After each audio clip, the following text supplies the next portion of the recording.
Hello and welcome to Educational Best Practices. We're shooting here at ASAE's annual meeting here at the Cobo Convention Center in beautiful Detroit, Michigan. And before we begin, I would like to thank our sponsor for today's programming, which is the Myrtle Beach Convention Center, helping us out to learn us all about education. So without further ado, let's get on with the show. Let's introduce today's panel. So we'll start down on the very end. I'm Mary Ann Bobrow Associates, Inc., out of Citrus Heights, California. We're an association and meetings management company. Terrific. I'm John Folks, President and Principal of Minding Your Business. We're a strategic agency and consultancy headquartered in Chicago, and our focus really is helping organizations remain relevant in an ever-changing world. Hello, Deborah Zabladil. I'm President and CEO of the Learning Studio, and we are a company that focuses on education, development, best practices, strategy for associations. And I'm Kristen Clark. I'm a business journalist and editor. I also do education curation for the American Society of Association Executives. Well, great. That's a good starting point. Before we begin, maybe tell us about what's going on here at the show. I guess the Temptations and the Four Tops performed, and you also have a lot of educational sessions. Well, that was our first party. Yeah. We have a lot of great entertainment here that Detroit has provided, but we're really here for more than just the great music and food. We're here for some terrific learning, and we have about 110 education sessions and events. We have over 5,100 professionals from all over the world with 23 countries that are represented here. Every possible profession and industry you can imagine is here.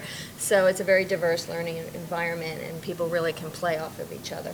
Well, wonderful. Well, let's get started then. Maybe I'll throw out the first question, Mary Ann. I know that really a lot of people want to liven up the trade show floor experience, and in the last couple of years I've seen a lot more education actually happening on a trade show floor. There is a lot of activity on the trade show floor, but you have to be very careful in how you produce it. It can be a double-edged sword because remember that the exhibitors are often your sponsors, and that they have a very large investment, and they need to get their ROI for what they do. When you do education on the trade show floor and you put them in little pods or metal constructed or hard-sided buildings within the trade show floor, that sort of segregates the people from a perspective of being a presenter. It's also very difficult because the ambient noise comes in over the top, and it makes it very hard to even hear yourself when you're talking and you're not quite sure whether you're talking only to your audience or whether you're pretty much screaming, even though you're mic'd up. And, there's also the campfire type where everybody sits around on comfortable chairs and has conversation. Those are probably less structured, but very valuable as well. I think you have to have a balance. If you're going to put them on the trade show floor, then you're going to need to make sure that you're not alienating the people that are there for the purpose of providing their products and services to your attendees. I couldn't agree with you more, and I think that there's lots of opportunity to create more energy on that trade show floor, because I think everyone is struggling with how do we keep people engaged, how do we keep people on the floor, to keep our supplier community happy, but also to provide perhaps a different kind of education that we may not be providing in those traditional meeting rooms. Exactly. You described some of the smaller, very kind of focused session, peer-to-peer, very specific sessions, and I think that feeds into this whole kind of trend of personalization and expectation that I'm going to be able to get solutions to very specific problems when I want it, about the topics that I really care about. And so I think it's a great opportunity to be able to do that, to crowdsource some of those ideas even throughout the conference, and to be able to leave space on the trade show floor for those kind of last-minute ads and discussions and birds of a feather conversations and things like that. As long as you keep your eye on the prize. Right. Which is You're- the end result, has to be what the attendee wants. Yeah, it sounds like it Absolutely. can get out of control fast and off Absolutely. topic. Well, I think the other thing that associations struggle with is, do we program during exhibit hours, right? And with a number of associations, I've seen it in every possible fashion, as I'm sure you all have too, where there's absolutely no programming during exhibit hours. To, the exhibits are open all day long and there's programming competing with it. So I think having some education on the floor does help to pull people down, offer education during those times, but also get people on the floor. And I think sometimes it can be a happy medium. The other thing I was just going to mention is that I was speaking at a conference, John and I were both at this conference, in fact, in Germany, and they had a technology that we used while we were doing sessions on the floor where the speaker had a headset, all the participants had a headset, and they could only hear, it blocked out all the noise, and they could hear us through the headset. So it was a little interesting because some Yeah. people thought we were To going get to be used to. translating for them. So I had people saying, where do I get the Can I get this in Japanese channel? Yeah, but, yeah, exactly. But it was really helpful. It was really helpful from an acoustic Yeah. standpoint. I think But it's you also each- expensive. Yes, Yeah. I'm sure it is. But I think you each have an interesting point, because from the association standpoint, we are seeing more education on the trade show floor because there's a lessening of fear of industry people selling from the podium, so to speak, that they're training people better and they're vetting the content better, and they're recognizing more that many of the industry partners actually have a lot to teach us. And to your point about the focus being on micro skill development, exhibitors can really come out of their shell and perform well in this kind of micro skill element, as well as presenting a macro view on the trends that Yeah. they're seeing, the problems that they're having to solve. And we're seeing experiments like your point of whether it's equipment or whether it's having a limited time period during trade show hours that are when there might be some education that's offered, but maybe not during the whole time.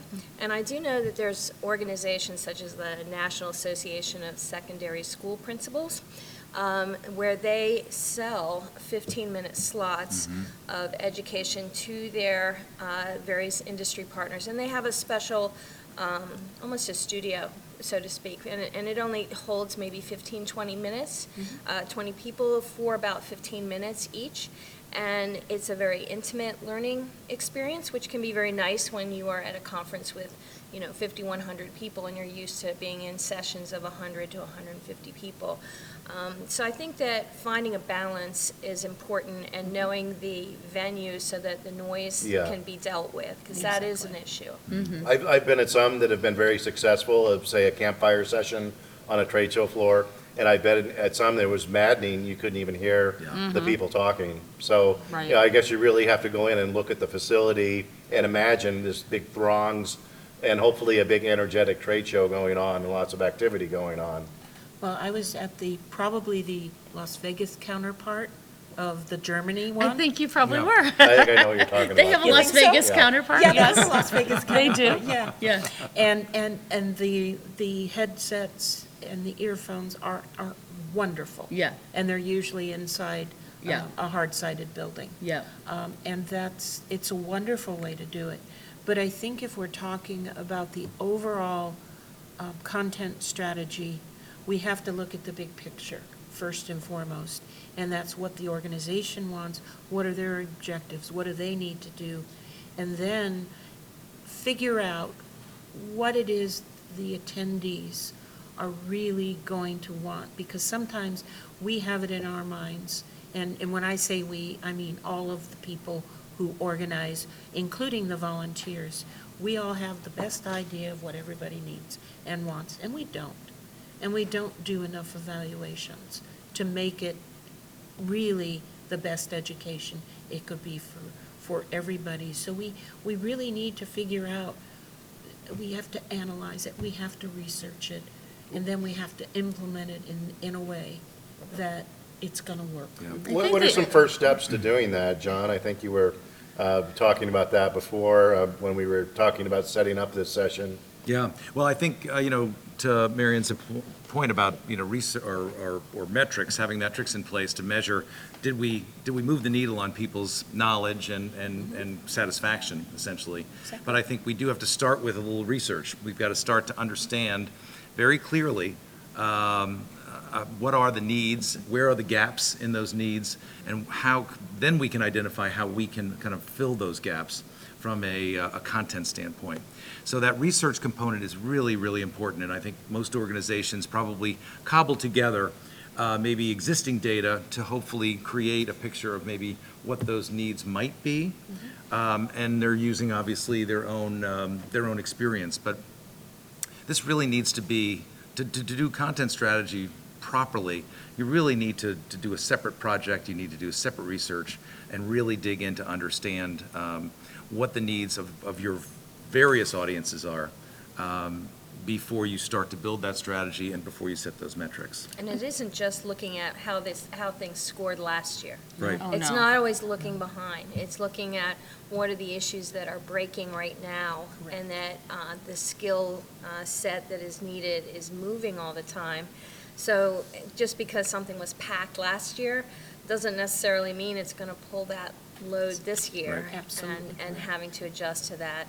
And then also looking at topics that you kind of have to have every year and figuring out how can we be more creative about the format that we're teaching that in. Is there a different way that we can do that? Is there a way we can be a little more respectful to the different types of learning experiences that people want, or the learning styles that they prefer, and not always have it, say, always be conducive to extroverts instead of introverts, and always be group sessions or whatever. So we really have to mix it up and look at the entire content scape, I guess you'd call it. I love that term, and that's one of the things we'll be talking about this afternoon. But I think one of the things that, I was thinking this morning as I was listening to the speaker, that about content strategy and some of the many great ideas he had.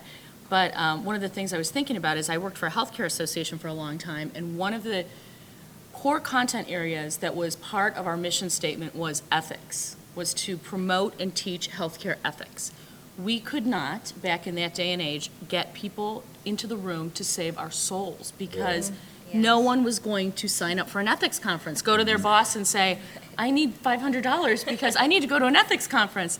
But now, in this Yeah. day and age, there would have been so many opportunities and so many vehicles to push that content out that we didn't have back then, or that we weren't savvy enough to think about, even through, the publication and the journal, and, really there wasn't even a website back then. But now we have so many more opportunities to push content out and really strategize around how to do that. And so I think when it is, especially when it's challenging content, it's even more important there's a strategy around it. And the pressure's really on associations to provide safe forums for tough conversations. We're the objective third party, so we do have some very difficult conversations occurring here at this particular conference, and we are nervous about that. But we also feel we're the right people to set the stage for that. We've been careful about curating the facilitators and what we hope to accomplish in that kind of a forum. It's not going to be, here are the best practices. These are going to be conversations of consequence. Yeah. So they're going to be emotional. People might feel quite strongly one way or another and not agree. We're not trying to build consensus in there. We're trying to have a robust conversation around an issue of our times. I think that's a really interesting point, and I love conversations of consequence. It's a great way to position it it. But is. I'd love to know what everyone's opinion is on creating, obviously, you're starting to see new formats now for discussing lots of different kinds of topics, and debates have kind of come into their own now. And I would love to know how everyone feels about creating controversy and creating those, having those and hosting those very difficult conversations around content, around topics that are very emotional in your industry. And have you had much success with those? Any stories of brawls or anything like that, breaking out in the ballroom? I'm saving that for my book. I think that, I've seen it work really well in some Yeah. cases, and I think as long as it's deliberate and you know that you're setting it up to be that way, do you know what I mean? Rather than I think where it gets difficult is when you're not expecting it to be that way, right? That's a good point. But when you Yeah. go in knowing there are very different points of view here, and we're going to celebrate that, and we're going to let it, rise to the top and bubble up, then I think it can provide great education Yeah. and. And do you set that up? I mean, do you set that up first so do. that you, Yeah, Yeah. I think so. That's yeah. gotta be a tough sell to the organizer, perhaps. You Not you necessarily. establish Yeah. norms Yeah. I'll at give the you one beginning. I'll give Yeah. you one example here. We have a session called Bringing Allah to Work, and it's Oh. about I saw that. it's about religion It's a in provocative the workplace. title, too. Well, thank you, but because we wanted it to be provocative. Yeah. We look at the demographic changes, there's going to be a lot of different religions that are coming into the workplace that many people are not as familiar with or as comfortable with, or there are stereotypes around. Yep. Pew Research Center has an awful lot of statistics about the role of religion and how it's dramatically changing in the workplace. And a lot of people are not prepared for that. They don't know how to accommodate that within their members or their staffs. How do you deal with some of that? And so we are bringing in, the Chamber of Commerce has done some work on this, but the Michigan is, we just lucked out because Detroit, with its diversity, has like essentially a model program for exactly this kind of conversation in the workplace. So their executive director is coming in, not from the chamber, but from it's an actual Michigan Diversity and Inclusiveness Association who will come in and work with that, along with updates on how the rise of kosher kitchens in hotels and how meetings are trying to be more accommodating of some of this kind of thing. And the other one we have is on, well, this came out of the Ferguson situation.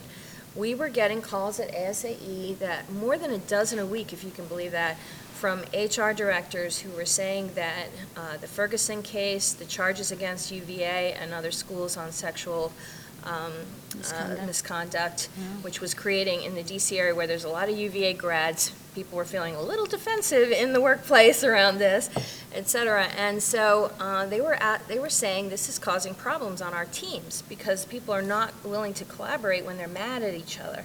And so really the core issue is how do you and knowing that people are saying, bring your whole self to work, and we want diverse workplaces, but if we don't teach people tolerance and create a culture of tolerance, diversity is going to not necessarily be all, unicorns and rainbows. So this conversation is about how do you have a critical conversation in your workplace, what kind of formats, policies might you have, so that it's civil, but acknowledging the differences, et cetera. It's not going to be a here's how you do it kind of thing.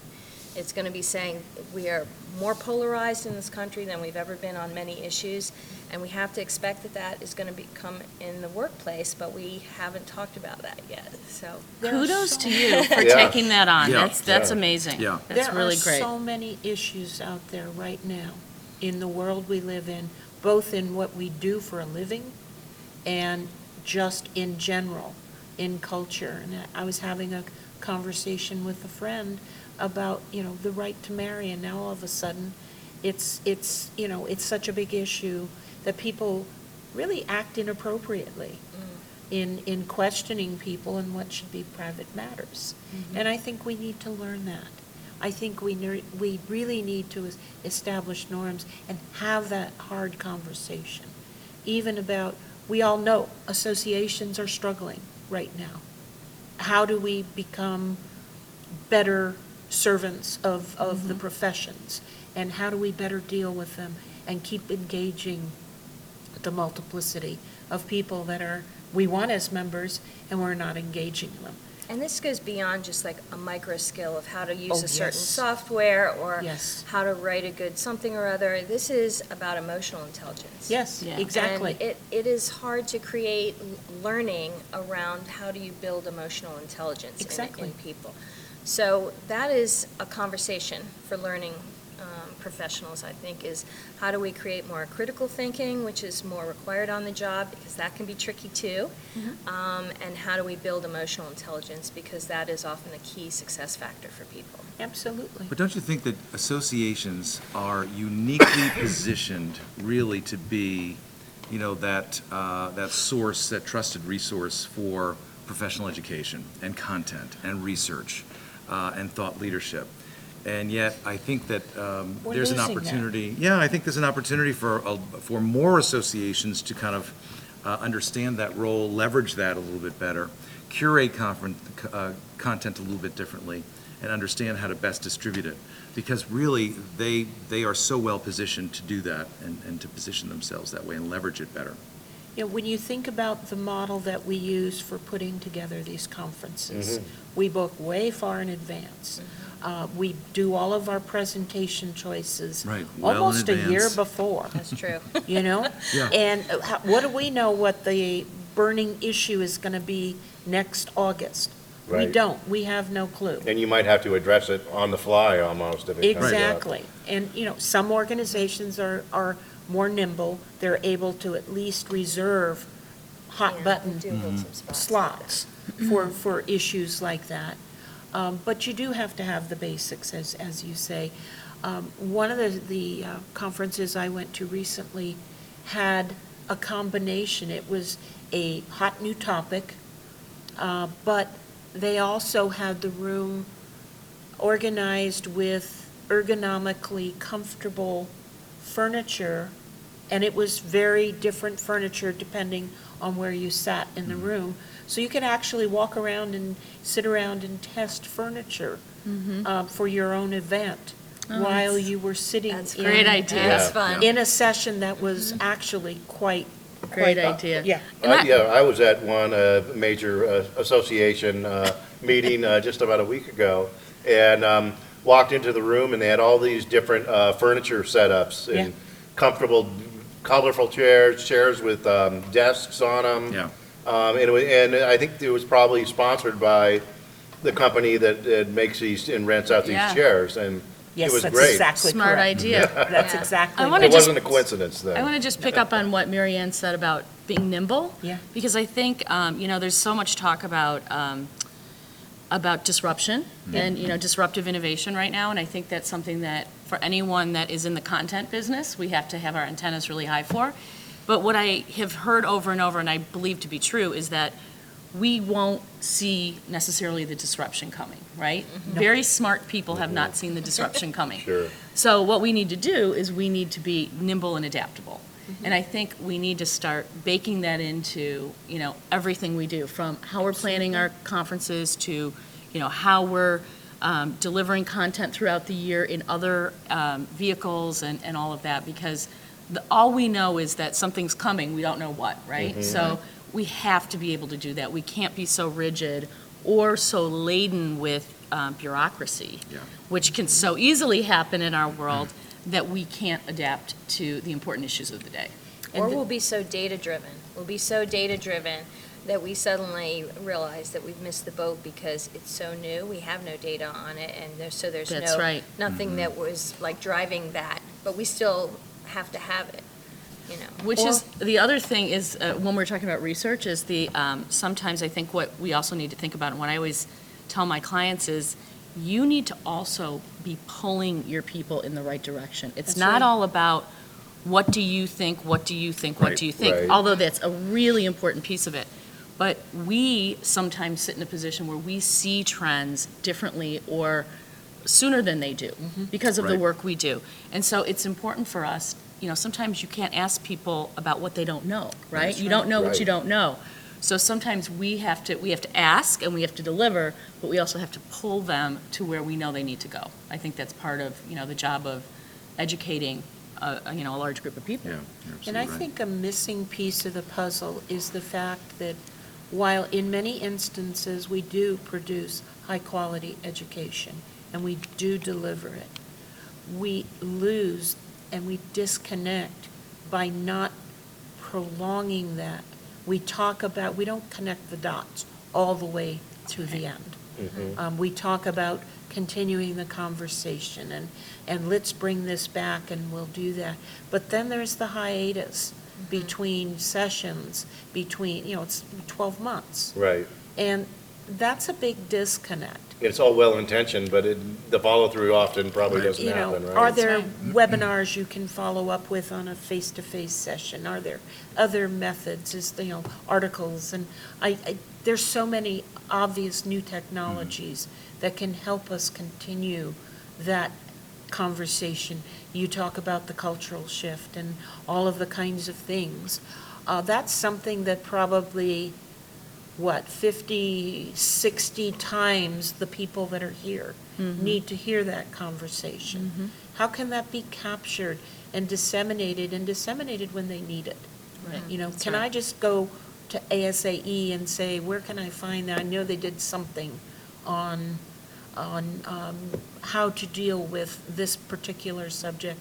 And you never know when you're, especially in our business, Yeah. we Right. never know what kind of people we're going to come up with that we're going to need to develop a different strategy for. Well, I do think courage is part of education. Yes, You it have to be is. courageous to go out there and lead in the conversation as well as give what they need.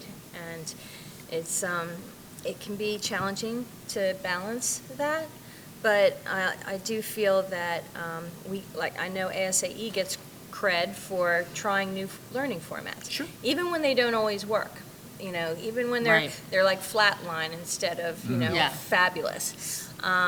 But we get credit for trying, and they're also interested because they're like, yeah, I don't think that'll work at my It's like a organization. laboratory environment. Yeah, you exactly. understand? Absolutely. Exactly. So, and then some of the alternative learning formats are better for certain types of meetings or certain types of audiences. Right. And so you have to really know your members, and you have to really know your conferences and the coursework and figure out, okay, what kind of person is this going to draw?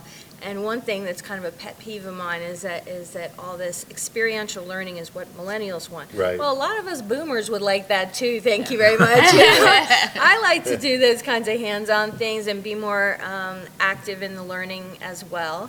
And I think there's plenty of people who are boomers and Gen Xers who would also appreciate absolutely. a fresher Absolutely. approach You to can't make some of this assumptions learning. based Right. on demographics anymore, because No people are all different stereotyping. levels. Right. I was at a recent conference, and there was a millennial planner, and I was making that pitch to her. Oh, all the millennials, they like little groups and peer-to-peer and discussions. And she said, well, no, a lot of times we need, especially if you're new in an industry, you need to go in and get that PowerPoint or someone talking to you, so you get that education before you go into those peer-to-peer learning environments. So you can never tell. I mean, and you have all sorts of different ages in the workplace and at these meetings. How do you sort of satisfy all their educational needs for formatting? Well, I think John said it in the beginning, is that you start with research. And probably one of the things we need is to develop better research tools. The evaluations we use are not cutting it. They're not giving us the information we need. I was doing a project for an exhibition. So where am I going to go for the research? I went to SEER. When I went to SEER on what the demographic studies showed, That's I was- CEIR, right? CEIR, Center Yeah. for Exhibition Industry Research. And when I looked at the studies on millennials, you would think that a millennial would automatically download an app because that's the stereotype we have created. The data says otherwise. If it's a one-time app and they're not going to keep it, they're less likely to download that app. So if you're in the purchasing mode, if you're buying an app, if all of those kinds of things, you need to Yeah. know what you're looking at, and you need to find the right research.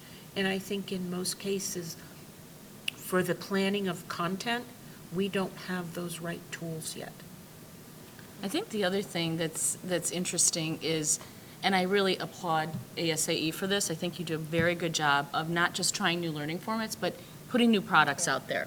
And I think one Yeah. thing that a lot of associations don't do is new product development very well. And they're tweaking around the edges to the existing lineup of what they have and trying to move the needle just a little bit, or make it just a little more innovative, when really what they need is something wholly new and different. And I think that sometimes we get paralyzed at the thought of doing that, right? Yep. And we don't have, I don't think we have the luxury of being paralyzed. I think we need to develop always, and we need to be pushing, committees and staff and everyone to really think about how do we have at least a couple of wholly new products every year that can excite our base, that can get our base excited. And I don't think there's enough of that going on right now. And I think as we develop new products and services, we also need to be aware that we have to sunset some things. And I think that's where Yes, It also Oh, no, comes no, into- we're going to keep Definitely. those You know, because we've always had them. making and sure they that always- we're, yes. yeah. So, Yes. because, we've all got limited resources, and Right. so there needs to be a process, I think, in Yeah. place for not only developing new products and services, which is absolutely critical, but also for evaluating all the things that we're That's doing right. each year to determine what is still resonating with our members and bringing Right. value and what is not, and getting Take rid the of those I things. sacred love- cows off the Right. table. I Right. love you use the word paralyze, because I think we oftentimes forget that while we may get it, and we may have that forward thinking, and we think we've got the best plan on earth, we still have to sell it. Yes. Oftentimes Yes, to we do. volunteers Yes. who have day jobs. Yeah. And they Yes. don't really live in that world of trends that we constantly track. Right, And they don't get it. right. So we have to we have to incorporate into whatever we do a strategy for overcoming resistance. Right. That's a great point, Mary Ann, because we are more on at our macro level, we're more like, we don't want to do Ignite anymore, for instance. We tried to kill Ignite. We tried because we had done it for 5 years. We're like, okay, been there, done that. No, the audience wanted Ignite in there. They made it clear they wanted Ignite, so we have Ignite. But, we made a bad call on that. Even though the scores were through the roof, we were kind of like, we need to move and change this format. They were not ready to let that go, Because it was fun. because it's great. And It's yes, it's a awesome. very It's fun, incredible. very fun environment. But I'll tell you what we were thinking of replacing it with, and that was a story slam. We were going to add a little edginess to this. And if you listen to NPR and the nonprofit of The Moth, The and they Moth, have a yeah. terrific club sequence here in Detroit and LA and New York and other places where they have a 6-minute story. People are chosen like at random, honestly. They put their names in a jar and they pull them out, so you don't even know if they're going to tell the story or not, which I think is really fun. And they give random people in the audience a paddle with numbers on it to do the judging, but they also have a sound meter for the audience applause. And then they run through their stories one after another, and people applaud. And at the end, they have a Grand Slam winner, Grand Slam story. And, that's a wonderful way to teach how to tell a story. Yeah. Absolutely. Without it being, here's how you tell a story, when you can, instead of just having a straight coaching experience, you can have a little edgier competition Yeah. and one that engages everybody and adds some fun to it, because, there's plenty of data showing that when there's humor and fun, there's higher recall. Well, speaking of that, I went on Love your, on your green safari this morning. I got to wear a funny hat and walk around. Everybody had a good time. That's great. So Thank you. that was probably an example of mixing it up a bit. Yeah. This was actually the 6th time we've had a green safari for That's meeting great. professionals. At each of the conferences, we have been lucky enough to find a host hotel who's willing to have about 30 of our participants go behind the scenes, and we're in full safari wear with our pith helmets. We put everybody in a bandana usually, and a reusable water bottle. We troop through the back jungles of the green venue in order to. And we got a lot of funny teach looks them from staff hands-on. members in Yeah. the back of house saying, what is going on here? But I think your point about fun is really important, Kristen, and I think that's where sometimes we lose sight of the fact that people also want to have fun when and even when they're learning. And Yeah. another format that I've seen, which has been really very popular, it seems to be getting more popularity, we've had some success with it, is this Shark Tank concept. So again, Yeah. using some of the formats that are out there on television, popular culture, and integrating those into our meeting. And, it was incredibly popular. People were packed into the room. And again, they had a lot of fun with it. You had fun judges. But people also had to tell a story and sell their product and get people on board. And so the audience actually was able to vote on those companies to see who actually was going to win the idea concept. And so it was great. It was very interactive. And at the end, someone won $250 and Well, because they had and the we're great also idea. seeing So- mashups of things like that. Yes. So Yeah. while the Shark Tank was, again, that would be something to be like, okay, well, maybe that's 5 years ago to us, but not necessarily to our members. But say we want to add in something that's more contemporary. I know that some associations have added a crowdfunding issue. So rather than having a sponsor give money, it's actually a crowdfunding company, a platform that is coming in, and they involve members ahead of time so that they can get it down to the top 5 or 7 ideas. And then the crowd there, they have a chance to make their pitch at the conference, and people vote, and then they have the final 3, and they make a longer pitch, and then they get to be crowdfunded specifically for those 3 topics.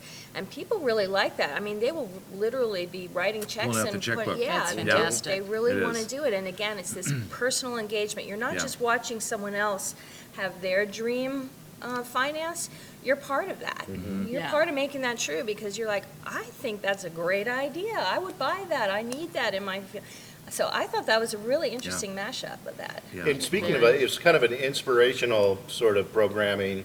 And I've even noticed like some associations or organizations doing like TED Talk sort of formats where they'll bring someone up to do a 10-minute inspirational speech. You know, one thing I'm doing right now with a client is we're doing these, in many cities throughout the country, we're doing a one-day event. And what they have always done is they hire paid speakers, and the speakers get up and, they're coached on how to deliver a really great presentation, but now they've developed something called these studio spots that are 5 to 7 minutes. And what we're doing is we're, publicizing that to the membership in a certain area. They apply. They go through a little judging process, and, they tell us basically what their 5 to 7 minute story is, and it's about storytelling. And then we decide who the 3 are that go on stage, and we are then coaching them on how to get it really right and how to connect their content with the speaker that comes before, the speaker that comes after, how to connect it to the theme, how to make sure there's outcomes for anyone in the audience. And this is getting so popular. I love that. Yeah. I That love people, that. that what we're doing now is we're even filming some of the people that didn't make it to the stage and creating this incredible collection of members Yes. in these 5 to 7 minute segments. And it's not a pitch about the membership organization. It's about them and their story. And what's so neat is you can see 3 members go on stage, and one is, in one city I'm working with, one is a former NFL running back. One is a woman that just merged 2 nonprofit organizations for refugees, helping them on the path to citizenship. And another is a 25-year-old tech entrepreneur.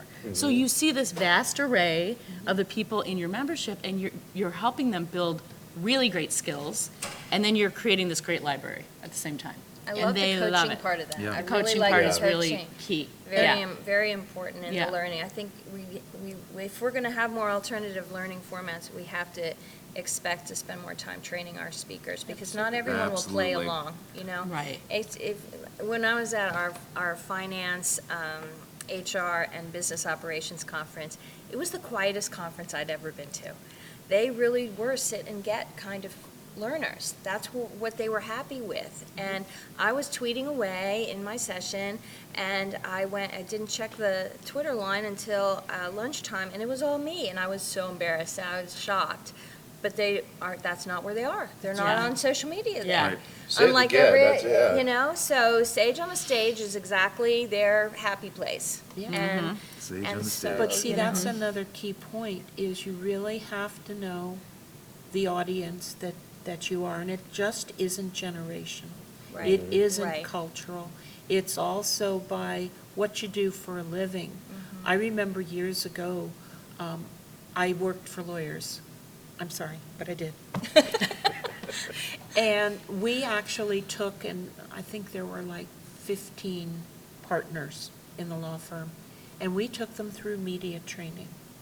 And if you take that and fast forward to what's happening in the association world, or the world in general, when there's so much scandal and so much crisis, and how many of our execs would know how to act in a right. crisis? How would they be able to communicate? So we didn't just get a speaker.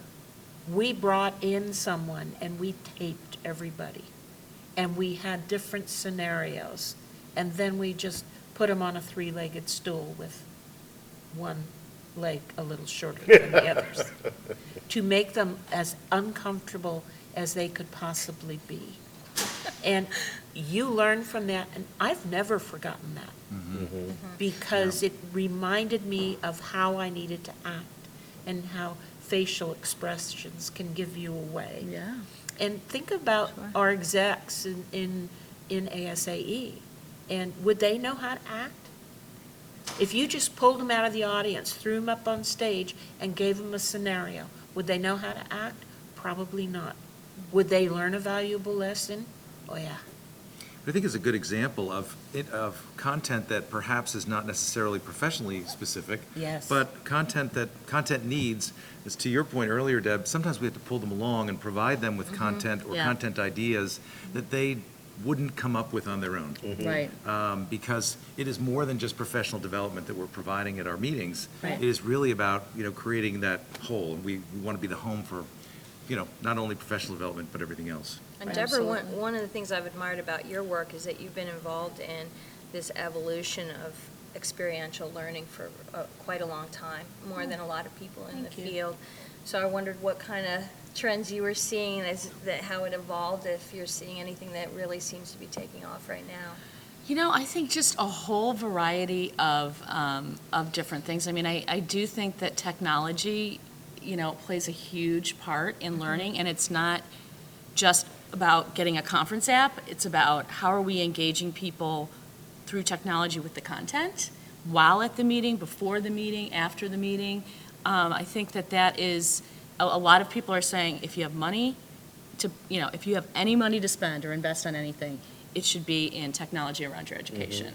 And I really believe that to be the case, which doesn't mean interesting. people aren't going face-to-face. I think it's, everyone will still, the old, will face-to-face ever die? And I think we all know it will never die, right? There's too much of a need, too much of benefit to being face-to-face, but it's how are we connecting otherwise? And it's, everything from taking the content and, streaming it live, it's podcasting, it's all of the kinds of things that we can do to engage people. And to your point, Mary Ann, what are we doing to keep that content alive all year long? long. Because it's not, one episode of content does not Right. knowledge make necessarily. Right. That's It And how we takes- repurpose it and Yeah. continue to Yeah. reuse it and reapply it in different channels for different audiences. There Yeah. really And, is a lot of content waste. I mean, Yes. we spend a lot of time, say, interviewing our keynoters or something.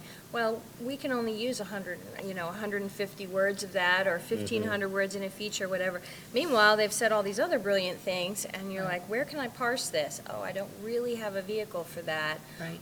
Or how do I share this in some other way?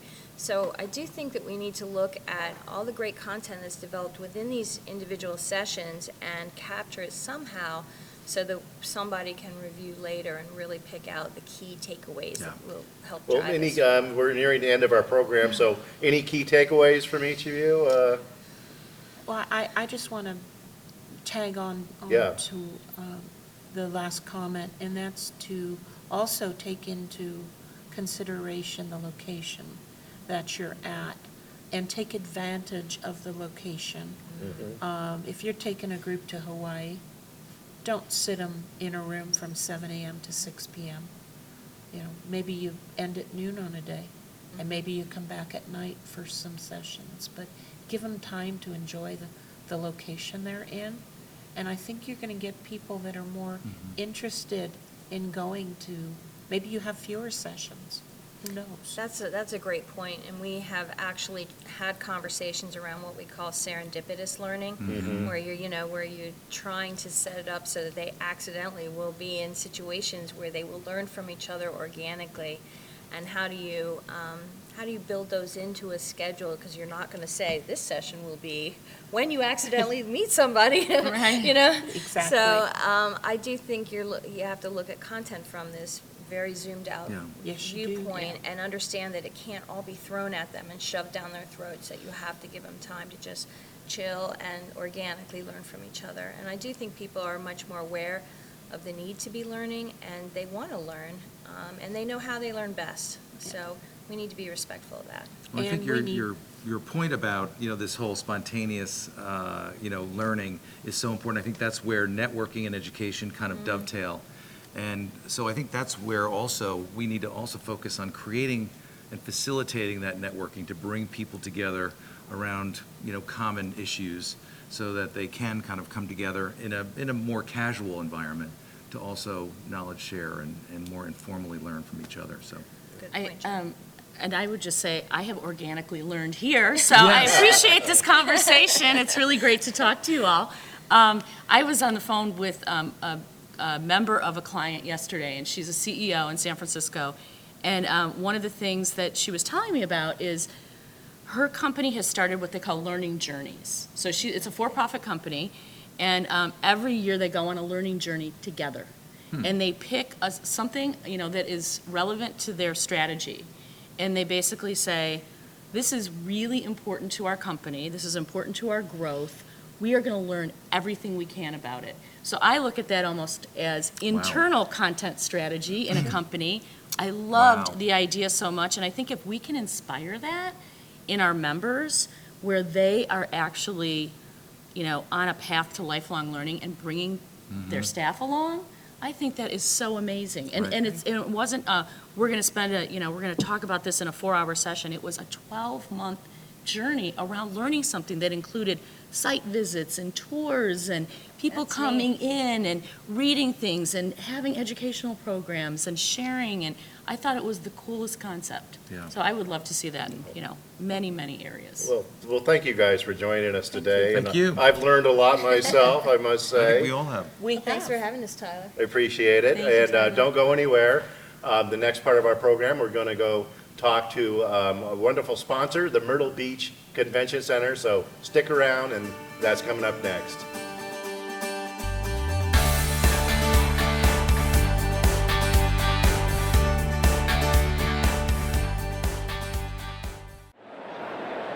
We're here with Anna Lillimone from the Myrtle Beach Convention Center. Thanks for joining us. You're welcome. So tell our viewers why Myrtle Beach, what makes it a great place for a meeting? Myrtle Beach is a great ocean destination. We're located on the East Coast. We're actually in the middle of a 60-mile sandy stretch of beach. Very fortunate to have that kind of beach in our area. Myrtle Beach is known very well for the many restaurants, golf courses, amusement parks, shopping in the area. There's a number of conference hotels in Myrtle Beach that cater to a number of different types of groups in Myrtle Beach. And of course, in the center of all of that is our Myrtle Beach Convention Center, 250,000 square foot facility, very flexible. The floor, the exhibition hall, is actually column free. So we can roll in a basketball tournament, if you will, and then go straight into a trade show, come out of that, and with a little bit of decorating, go into a really nice reception. So it sounds like a very flexible facility. It absolutely is. And then connected to our facility is a 400-room business class hotel, the Sheraton Myrtle Beach Convention Center. So in essence, we can do large groups, trade shows, smaller conferences. The footprint of our facility enables all of that to happen. Well, great. Thanks for joining us All right, today. thank you.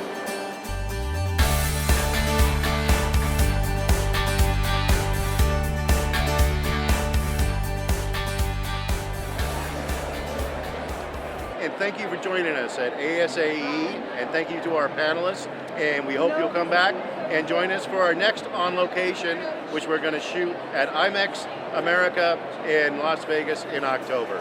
Thank you very much.